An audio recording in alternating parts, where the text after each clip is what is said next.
Welcome to the John and Heidi Show podcast. John and Heidi. Here's John and Heidi. Thank you for listening to the John and Heidi Show on a Thursday. Hey, baby, how you doing over there? I'm good. How are you? I'm fantastic. Guess what? We got a special guest today. You know who that is? Who's that? It's one of my favorite things to talk about, cars. And we're going to be talking to a guy named Shawn from the North American International Auto Show. This is something that's been going on since, I think it's like 100 years now. We've never done a report from there. So we had a dude from, he works with GMC. They reached out and said, hey, would you like a report from Detroit? And I was like, oh, yeah? So looking forward to finding out what they do at the North American International Auto Show. Should be fun. A student sued the University of Massachusetts for giving him a C. His case was thrown out of court, though. Well, yeah. Apparently, he's just average. If he would have gotten a B, maybe he would have been able to If he didn't do the it. work, he didn't deserve a better grade. Hey, do you know that just as some people talk in their sleep, if you know sign language, you can actually sign in your sleep? I didn't know that. Reminds me of a story of this time I was on an airplane, though. Oh, my gosh. Here we go. I just told this story the other day. All right, moving on. We've got a lot of fun stuff to get to. Thanks for listening to the John and Heidi Show on a Thursday. Today is a special day, Heidi. Do you know what today is? What is today, John? I thought you'd never ask. It's Thursday, January the 12th. Today is I Am a Mentor Day, but I'm not a mentor. I'm not either. You know, I don't We know. checked into it. I don't know if I could handle the pressure of being a mentor. You'd have to, like, you know, be a good role model and all that. Our son is a mentor. Is he really? Oh, yeah, he is. Yes, That's right. he is. Yeah, I'm proud of him because it's really cool to hear him talk about the young man that he's mentoring. Oh, he's so proud of him. And it's cool because two different people recommended our son to be this kid's mentor. Yeah. So two different people that don't even know each other. When this lady was looking for a mentor for her son, they said, you should talk to Troy Small. Yeah. I was like, wow. That makes you feel good as a It parent, does. right? Like we did something right. So we were technically his mentors. So we're mentors of mentors. We're celebrating today. It's also Kiss a Ginger Day. So if you know a redhead, give him a smooch. And it's National Hot Tea Day today. Guess how I'm going to celebrate? With some coffee. You were going to say tea. You would have been wrong. Stick around. More fun stuff on the way on a Thursday. John and Heidi. It's a new year and many have made resolutions. Have you? If your resolution is to quit smoking, I want to help. This is one of the biggest resolutions every year. I met a hypnotist that's been able to help people with this one. He can send you a Stop Smoking Hypnosis CD program that you just listen to, and it's designed to help you quit smoking. It's available at a discount for our listeners right now at radiosavings.com. Get the tobacco-free CD program for just $40. That offer is available right now at radiosavings.com. That's radiosavings.com. John and Heidi.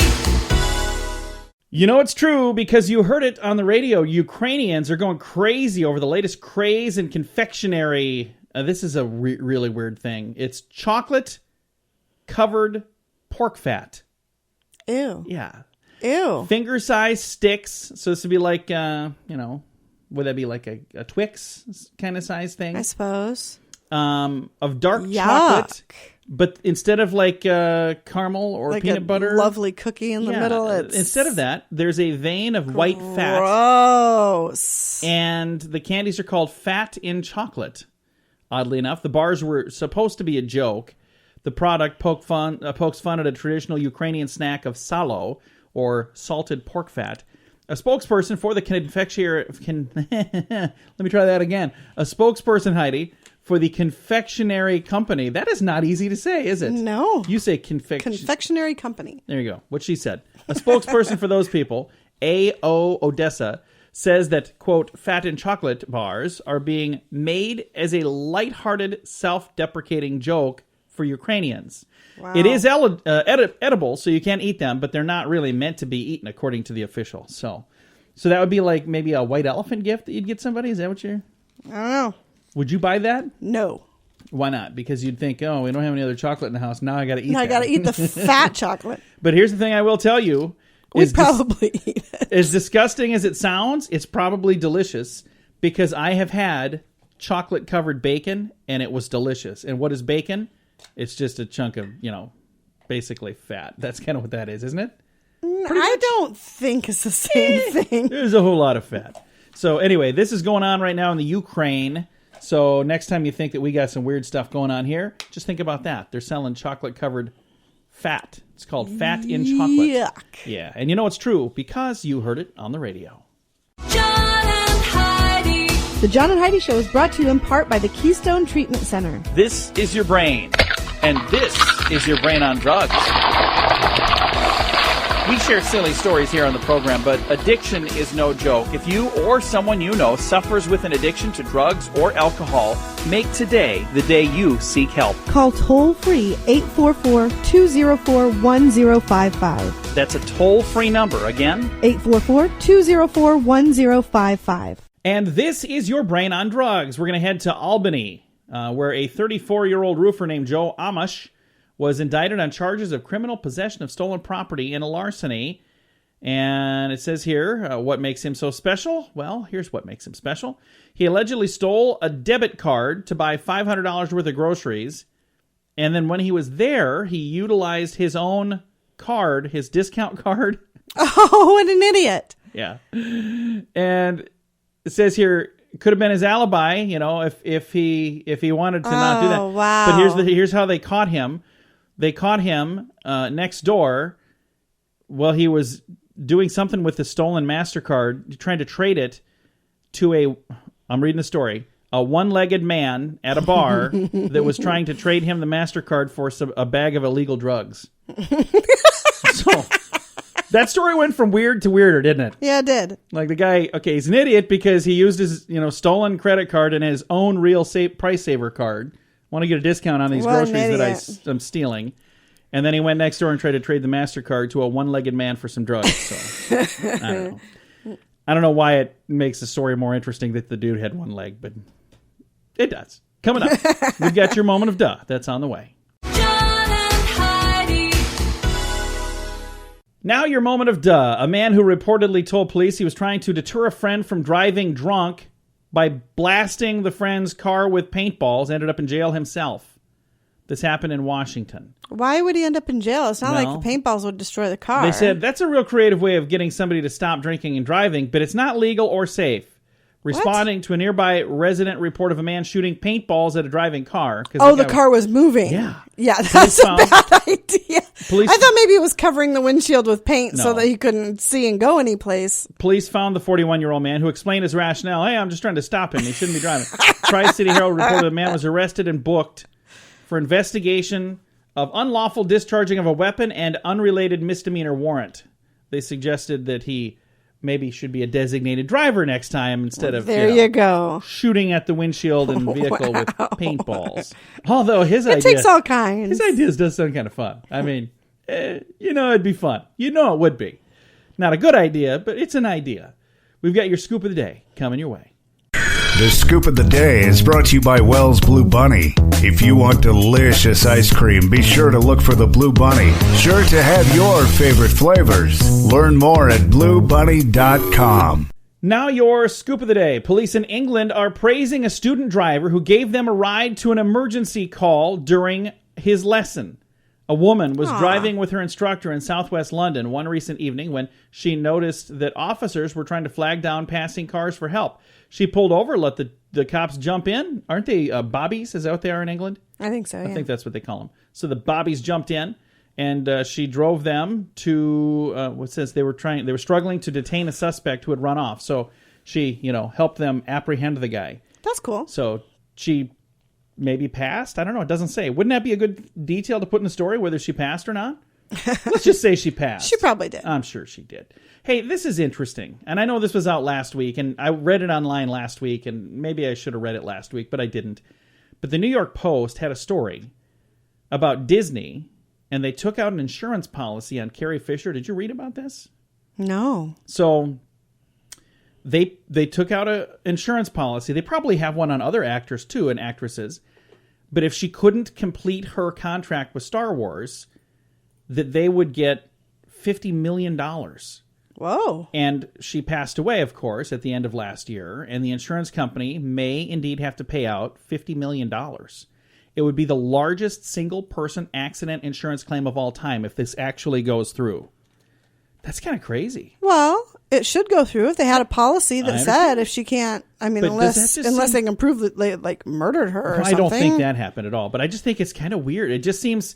I understand that business is business and they're looking out for their own business interests. Would you quit naking around over there? Sorry. Your computer's making all kinds of noise. Your computer just tattled on you that you're not paying attention. All right, moving back to this. There's a few seconds of panic when you can't really exactly remember where you parked your car. Multiply that by a couple million, and you might know how a guy from the UK felt. Back in June, he borrowed a buddy's BMW in Scotland, drove south to Manchester, England to catch a concert, parked the vehicle in one of the area's parking garages, and then forgot which one. After the concert, he looked for 5 days trying to find his friend's vehicle.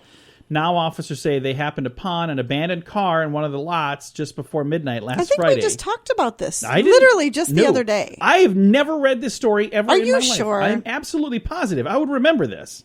You probably read it online. So anyway, yeah, they just found the car. That is nuts. I'm positive we did because we bantered back and forth about. Can you imagine how much it cost him to get that car out of the parking garage? No, it wasn't in a parking garage. Was it? It was in at a parking concert, garage? so that he would have had to have paid for parking. Are you doing shows behind my back with someone else? Because I don't remember that. I really don't. Okay. Hey, the state of Michigan is putting a stop to banning of plastic bags, saying it's bad for business. So they're putting a stop. Did they to the ban plastic banning? bags? Apparently. So they banned plastic bags, and this is a ban of the ban? Is that how I'm... Apparently. I don't know. This doesn't make a whole lot of sense. And now, ladies and gentlemen, one of my favorite stories of all time. I think this is hilarious. And I did tell Heidi about this yesterday. It was after we got off the air that I found the story. And I said, I got to save this because it is so darn funny.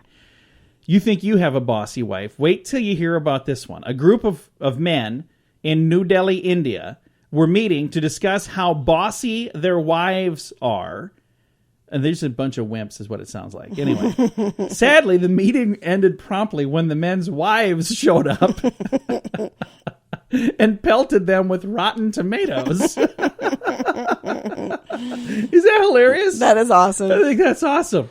They're sitting around like, you think your wife is bad. My wife is terrible. Oh, yeah? Well, my wife's even worse than your wife. And all of a sudden the door opens and the ladies are all there together pelting them with rotten tomatoes. Like, I think they kind of got what they had coming right there. Oh. All right. This has been your Scoop of the Day. John and Heidi. Radio advertising works. When it's done right, it works even better. There are many things you can do to get a better response, and shouting sale really isn't the best thing, believe it or not. Did you know that when you put words to music, they're 9 times more memorable? If you're trying to get people to remember your company, consider a jingle. We work with one of the very best jingle companies in the business, and we'd love to use music to help you grow your company. Learn more and hear examples at RadioReallyWorks.com. That's RadioReallyWorks.com. John and Heidi. Thanks for listening to the John and Heidi Show on a Thursday. Car lovers, you are going to be real excited about this. We've got a really cool thing going on this weekend is when it officially starts, the North American International Auto Show. This has been going a long time, and I've never had a report from there. So this is the first time ever we've actually done reports from Detroit. We've got Shawn Greatrex. He is the marketing manager with GMC Terrain, and he is our guest today from Detroit, Michigan, from the North American International Auto Show. How you doing, Shawn? Doing well. How are you, John? Fantastic. Now, this is an event that's been going on for a long time. How many years have they been doing this event? A good number of years. It's a very established event. Really just the Super Bowl for automotive here. So tons of energy. Very cool. Now, you're with GMC Terrain, so you're going to be kind of showing off that particular vehicle, but there's somebody for just like every vehicle out there that's going to be showing off their own vehicles at the show, right? Yeah. Plenty being shown here. Lots of new vehicles, introductions, as well as refreshes. So everyone brings their A game to this show. And the media day is going on now. Then you have a couple of days for the industry professionals. When does it actually open to the public? It'll be open on Saturday. So this Saturday it opens to the public. How many people typically show up for an event like this? Are there hundreds or thousands or millions, or what do you have? Definitely in the thousands. I assume tens of thousands, even hundreds. It usually opens for about a week and a half, 2 weeks, and they get some major flow through here. Major attraction and even an international event. I think 40% 40% of the media that we bring in is international. So it's really, truly global. That's awesome. So you got people coming from all over the world to come and take a look at the vehicles and find out a little bit more about what's coming out in 2017. And like I said, when I was looking at the info, I see here with the GMC Terrain. So what are some of the cool features and things that we're going to see in the GMC Terrain for 2017? Yeah, so we have a beautiful-looking vehicle. We originally came out in 2010, so now 7 years later, we are building on the strengths we established with the current generation Terrain, including its exterior styling. We have our up-level Denali trim, which brings its signature Denali grille, as well as C-shaped LED headlamps. And then we have turbocharged engines driving the vehicle and some fantastic innovation on the interior, including fold-flat front seats and a reimagined center console. We're allowed to do that because we replaced the traditional center console shifter with an electronic system. That's really cool. I was looking in the info. It says over 800,000 people come to this event annually. That's pretty cool. That's a lot of people. Yeah, absolutely massive event. Well, very, very cool. Well, thank you for taking some time to chat with us to let folks know about the event. And, you know, there's probably a lot of people listening that are not going to be able to make it there, but I'll bet if they have social media, they'll be able to follow along online. Do you guys have a social media page for your brand? We do. Facebook, Instagram, and Twitter. Just search for GMC. And a lot of automakers this year are doing Facebook Live, which is a great way for them to share events as they're happening live. And so if folks can't make it, that's a great way to check in. That is a really, really cool thing. Well, Shawn, I know you got a lot of calls to make with it being Media Day, and there's going to be a lot of people you're talking to. But I appreciate taking a little bit of time to chat with us. And again, thank you guys for putting on the show. It's been, I'm looking at the info, it's been going on a long, long time up there in Detroit. And this is the latest, the one for 2017. It's the North American International Auto Show in Detroit. And again, it's opening to the public this Saturday. And again, about 800,000 visitors head up to see that. And we've been visiting today with Shawn. And Shawn is with the GMC Terrain. So if you want to know more about that, if you are heading up there, be sure to look for Shawn. Shawn, thanks again for chatting with us, man. Thanks so much, John. And we appreciate you listening on this Thursday. Now, take a listen to this. I'm on the Wikipedia page. This the history starts for the North American International Auto Show in 1899. Holy cow! It's been going on a long time. It says that was the first year. Back then, they called it the Detroit Auto Show. Then the next year, they had one in New York. And then after that, they since 1907, they've been doing one in Detroit. And 1957, it became international. In 1987, the Detroit Auto Dealers Association said, you know, let's keep it international all the time. So that's when it became the North American International Auto Show. And like I said, for those of you on social media, you've probably already seen earlier this week, there have been a lot of things. At least I've seen it on my page. And that's when I said, you know what, I'm going to see if I can get an interview from somebody out there. And thank goodness Shawn was able to and willing to reach out and tell us a little bit about what's going on.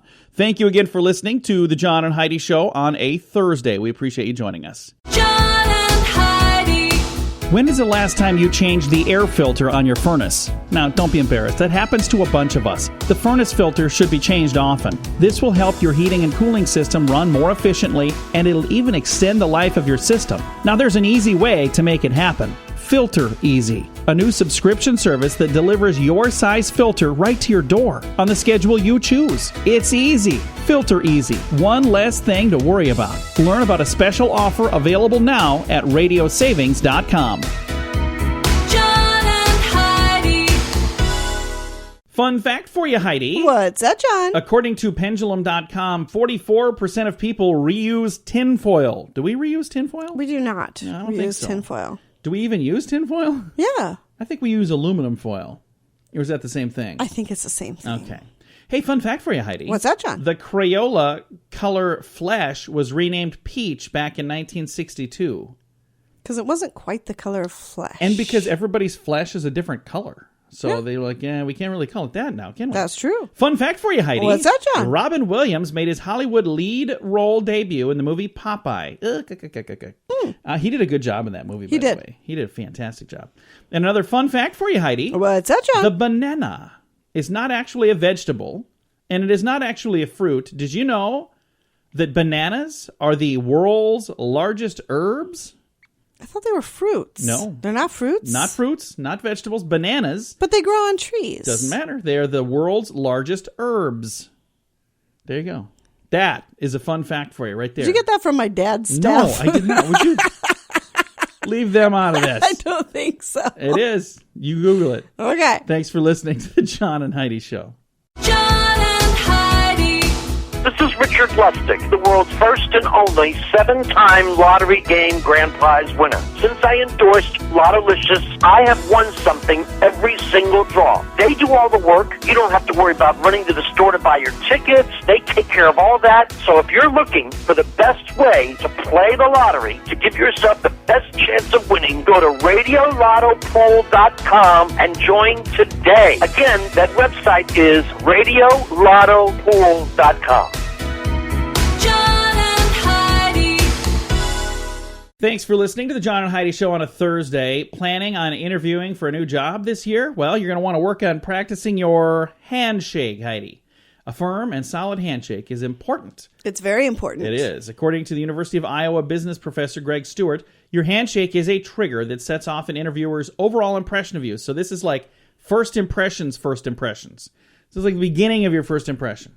If you fail this, everything else is downhill from there.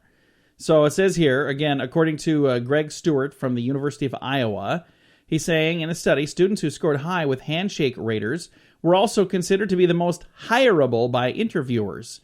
Generally, students who scored high on the handshake were seen as having more extroverted personalities, so they scored better with the interviewers because of greater ease with small talk, eye contact, and other social skills. Those whose handshakes were weak and wimpy, they generally seem to have less gregarious personalities and were less impressive to the interviewers. This was the first study to qualify and quantify the importance of a good handshake in the job interview process. Agreed. Now, I've met people who reach over here and give me a handshake. I've met people that have that's a good firm handshake. I know. You could be teaching classes on this. I could. Now here I'm going to show you what you don't want to do. You don't want to do one of these little things. Yeah, you don't want to be We're doing the dead fish. Yeah. But you also don't want to be a bone crusher. This is true. I mean, I've shaken hands with people. There's a right way to shake hands. But not so firm Exactly. that you're making my fingertips turn white. If you're doing that, that's wrong. Right. Lighten up a bit. I mean, there's a way to do this. Men, I've only met one woman who did the bone crusher handshake. Every other bone crusher handshake has been a man. And it's usually a man that's trying to impress me. And he's squeezing my hand so hard. And then I don't want to buckle to my knees and go, ouch! But I'd like to do that just once, just to see what would happen. So anyway, they say it's important to have a good firm handshake. But like I said, and eye contact while shaking hands is very important. Do you do the pump with a handshake? Or do you just... How many pumps? 1 or 2? 2. 2 pumps? What if you do 4? Is that too many? That's too many. What if I just do 1? Not going to work? No. Sorry, it's just not going to work here. So is that the point in the interview when you just tell people to leave? You can just take your resume and get the heck out of here. I'm like, what? I didn't even have the interview. No, you just blew it. 1 pump. What are you talking about? All right. Thanks for listening to the John and Heidi Show. John and Heidi. It's a new year, and many have made resolutions. Have you? If your resolution was to lose weight, you're not alone. This is the single biggest resolution every year. And every year, millions of people try, and many fail. I met a hypnotist that's been able to help people with this one. He can send you a weight loss hypnosis program on CD that you just listen to, and it's designed to help you reduce the cravings. It's available at a discount for our listeners right now at radiosavings.com. Get the weight loss CD program for just $50. That offer is available now at radiosavings.com. John and Heidi. If you tried to learn a new language before you head out for a foreign vacation and find it more difficult as you get older, that's okay. Scientists say it's because you're an idiot, pretty much. They say instead of language skills deteriorating with age, as they once thought, they say the brain becomes better at filtering out sounds that we don't use in our native language. That means we don't recognize sounds that may be in common with other languages. They explain that is why children are better at picking up languages since their brains have yet to learn how to tune out the unneeded sounds. They say the study could lead to a new way of teaching adults foreign languages that would make them easier to learn. I think we're all just idiots. That's a problem. I do think that's where the United States makes a mistake. We don't teach enough languages? Not starting early enough. Oh, yeah. With the foreign language. Because I didn't start Spanish till high school. Yeah. It's like, I'm a freshman now. They're like, oh, you need Spanish. It's like, I don't know how to do this. This is ridiculous. Great. Teach me now. Why didn't you teach me when I was still learning stuff? I know everything. I'm a teenager. I don't even come here anymore. Why are you trying to teach me now? All right. Coming up, we've got best ways to crack an egg. I'm not even kidding. That's on the way. John and Heidi. I am almost ashamed to admit that I'm even going to read this story because I'm almost ashamed to admit that they're really working on this kind of stuff. But a team of scientists, a whole team of them, has worked out the best way to crack an egg. They worked on hundreds of experiments. This happened at the Glasgow University. So, note to self, if I ever have a bunch of money to give to somebody, don't give it to these knuckleheads. I mean, what are they doing over there? Glasgow University researchers, they cooked up this crazy idea to figure out the best way to break an egg. What do you think it is, Heidi? I don't know. It's not on the side of a bowl because I think you and I watched a video on this one time. Well, they say, use a medium-sized free-range egg or barn egg and slice it with a slim, flat, blunt-edged knife. That's right. That's what it was. With a heavy handle before gently pulling it apart. Because you were yelling at me because I crack them on the side of a bowl and you're like, you're not supposed to do it like that. Well, I wasn't yelling. I just said, I learned from Martha Stewart. I watched a video, and I'll tell you about that in a second. But let's finish this knucklehead What are you thing. doing watching Martha Stewart? Oh, You are it was- such a girl. It was on Facebook. You just... Stop it, Heidi. The scientist's objective was to see how chefs can prevent eggshells from falling into whatever you're cooking. Carried out various tests on all shapes and sizes and numerous objects. They tried different knives and kitchen gadgets. They also discovered the very best way was to use a dentist drill, but it's not the most convenient way because who has one of those? Right, who in their has one of kitchen? those just lying around? So now here's what Martha Stewart told me on a little video I saw online. She said you don't crack it on the edge of a pan, you don't crack it on the edge of a bowl because you're going to knock the shell in there. Crack it on a hard surface, like so on the counter next to the bowl, and you don't need to smack it real hard. You just crack it a little bit, and then it pulls apart. So I don't know. I've been cracking eggs like crazy. Sometimes I have 12 eggs for breakfast. I just can't quit cracking them. So I don't really do that, but I just wanted to make sure I explained so some people don't think that guy's an idiot. He eats a dozen eggs for breakfast. Ran out of eggs. Guess we're done. Coming up, we're going to talk about how polite you are. That's on the way. John and Heidi. It's a new year, and many have made resolutions. Have you? If your resolution was to quit drinking or to kick a drug habit, we want to help. Our friends at Keystone can help you determine the best program for your particular needs. This is something that really matters to me. My father was an alcoholic. He lost his battle at age 49. That's just too young. If you're searching for help, I hope my friends at Keystone can help you find the help you're looking for. Call 844-204-1055. That's Keystone, 844-204-1055. John and Heidi. Heidi, do you think you're polite? Yes. How polite? Really polite? I think I am very polite when I want to be polite. So here are the things that My mother taught me manners. My Okay. father taught me how to be rude. I have that happy medium. I can do both very, I very, believe very you well. paid more attention to your father than your mother. Are you often late for appointments? No. Okay, so that means you're polite. Your friends keep answering her phone at the movies, and you whisper that she's a jerk. Oh, I see. Grab her phone and turn it off. Ignore her or suggest she go outside and talk. Which one of those would you do? I would suggest that she go outside and talk Yeah, polite. because that's rude. Someone pushes in front of you in line. What do? Sarcastically tell them to take a hike? Shout for security, let them in, or quietly say, you really need to get to the back of the line. None of the above. I wipe a booger on their back. What are you... It's okay. I'm sure you're in a hurry. And now you're going to need to see a dry cleaner. So, yeah. Good luck with that. Message on your voicemail. Full of street slang, short and abrupt, apologetic, begging for them to leave a number, or friendly and promising to return a call as soon as I can. That's mine, the last one. Last one. So you are most polite. On those, I think I'm pretty darn polite as well. Other than that first one, being on time for stuff. Yeah, You're it's not always because late. I don't mean to be, but I You can't stop talking. pretty much. That's it. That's what it is, which is rude because not only are you detaining the person that you were talking to, you're making the other person who's waiting been- for you wait. Trying to get back to work now for 25 minutes. Can you leave? Our meeting has been done. Everybody else has left. What are you still doing here? All right. Coming up, we've got some good news. That's on the way. John and Heidi.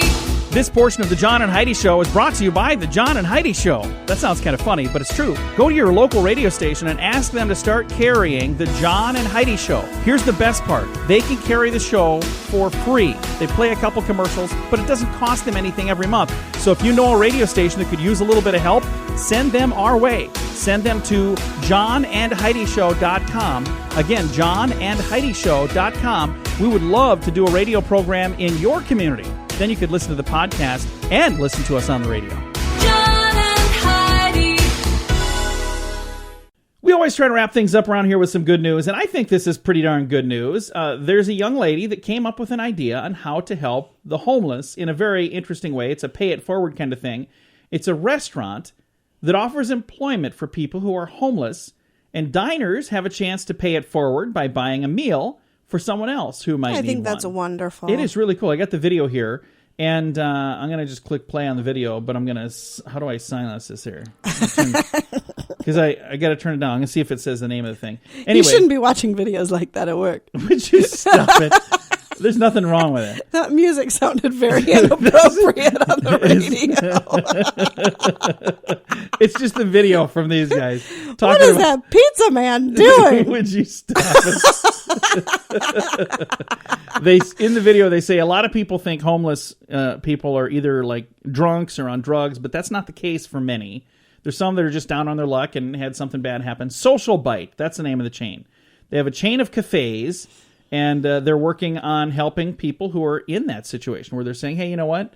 We're going to give you the opportunity to work here and make some money. And I think that's great. I think it's really cool. So Social Bite, and everybody in the video has like a British accent, so I'm thinking this is probably, I don't know where it's happening, but I'm going to just guess. Detroit. I was going to say Boston, but we're both a couple of wise guys. So I don't know where, I'm thinking maybe England. I don't know. Probably. But it's called Social Bite. It's a very high-end restaurant, and then they open the doors. I think that's lovely. After the restaurant, like regular hours, then the homeless people can come in and eat in a high-end restaurant, and their meals are paid forward by people who were eating there earlier. I think that's a neat idea. Mm-hmm. So there you go. I've got a link to that video with its music and everything at facebook.com/John and Heidi Show. One last reminder here that coming up 1 week from today, we are bringing back Dear John letters. So if you would like to be the first to have your questions answered, you can get those to us now. Same place, facebook.com/John and Heidi Show. It's kind of like Dear Abby with a little bit of attitude from Heidi. Yeah, you get advice from John, and then you get real life advice, practical advice. I give from real me. advice. She gives real weird advice. When it's all said and done, it's usually pretty fun. So if you have a question that's just been, pondering in the mind there, and you're trying to figure out, how can I do this? What's the best advice? Reach out. And again, facebook.com/John and Heidi Show. Time to say goodbye, Heidi. Goodbye, Heidi. Goodbye, everybody. Have a great day. Thanks for listening on a Thursday.